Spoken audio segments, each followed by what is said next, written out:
It's Wednesday, July 23rd, AD 2025. This is the World View in 5 minutes, written by Jonathan Clark and myself, and heard on 140 radio stations and at theworldview.com. I'm Adam McManus. Syrian Muslims took the life of a pastor and 20 members of his family over the weekend. Khalid Mezer was the pastor of the Good Shepherd Evangelical Church in southern Syria. He and his family converted to Christianity years ago out of a religious group in the area known as the Druze. Violence between Druze militias and fighters from the Bedouin tribes, which are mostly Muslim, has taken the lives of hundreds of people over the last week. Evangelical leader Johnny Moore wrote on X, quote, "Pastor Khalid died for a faith that many Christians hardly live. They are now martyrs who gave their entire lives in difficult circumstances to share the love of Jesus with their neighbors and beloved Syria." End quote.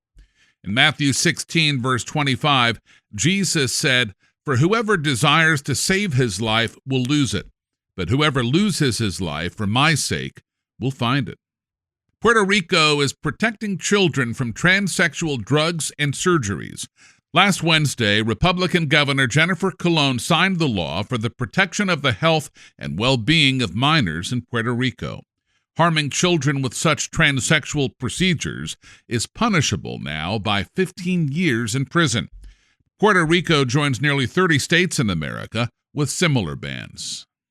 President Donald Trump secured a great deal with Japan, reports the Epoch Times. On Truth Social, President Trump announced, quote, "We just completed a massive deal with Japan, perhaps the largest deal ever made. Japan will invest, at my direction, $550 billion into the United States, which will receive 90% of the profits. This deal will create hundreds of thousands of jobs. There has never been anything like it. Perhaps most importantly, Japan will open their country to trade, including cars and trucks, rice, and certain other agricultural products. Japan will pay reciprocal tariffs to the United States of 15%, end quote.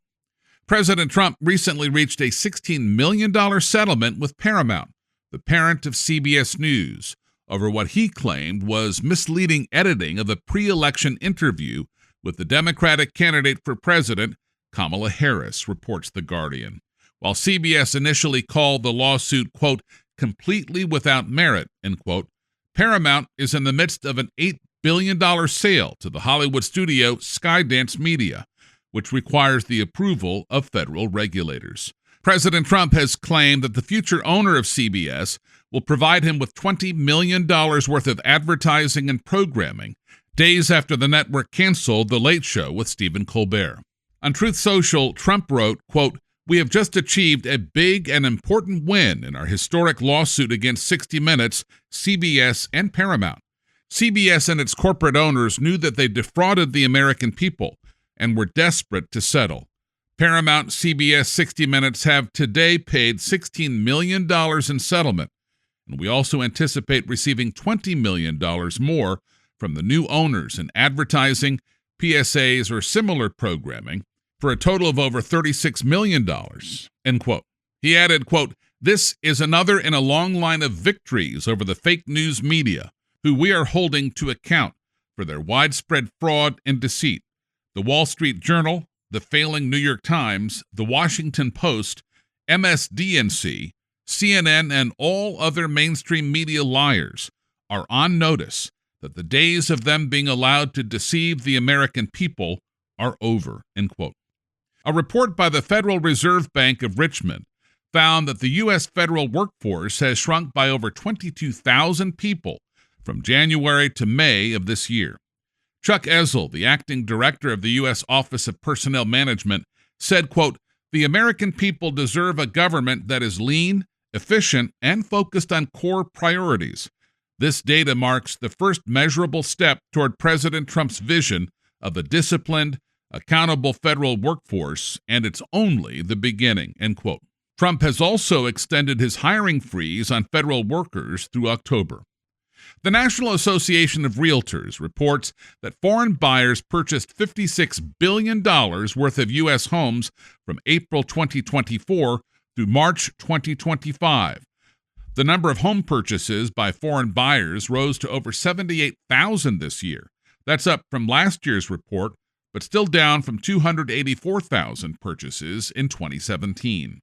The top destination states for foreign buyers include Florida, California, Texas, and New York.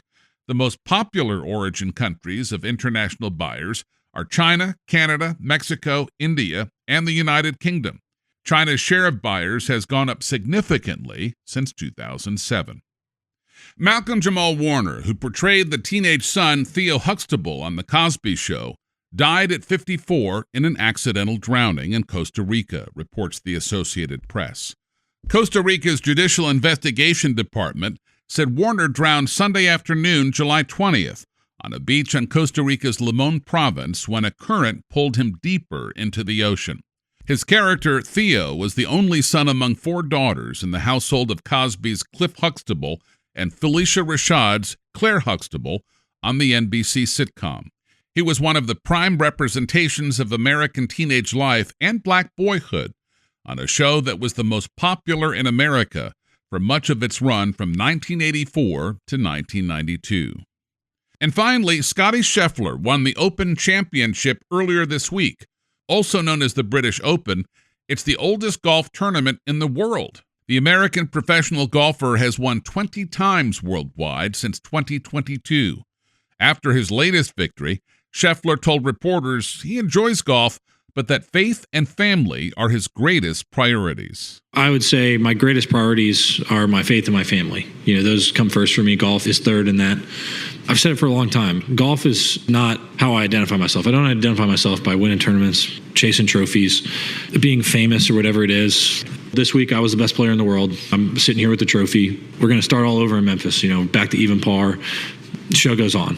I don't feel any different because I've won a golf tournament. This is not the be-all, end-all for me, but I'm extremely grateful for it. I don't think that I'm anything special just because, some weeks I'm better at shooting a lower score than other guys are. Scheffler's love for family inspired a Nike ad that celebrates fatherhood. The footwear company posted a picture of Scheffler on the golf course with his infant son. Nike wrote, quote, "Priorities unchanged, another major secured. The wins keep coming on and off the course for Scottie Scheffler," end quote. And that's the World View on this Wednesday, July 23rd in the year of our Lord 2025. Follow us on X or subscribe for free by Spotify, Amazon Music, or by iTunes or email to our unique Christian newscast at theworldview.com. Plus, you can get the Generations app through Google Play or the App Store. I'm Adam McManus. Seize the day for Jesus Christ.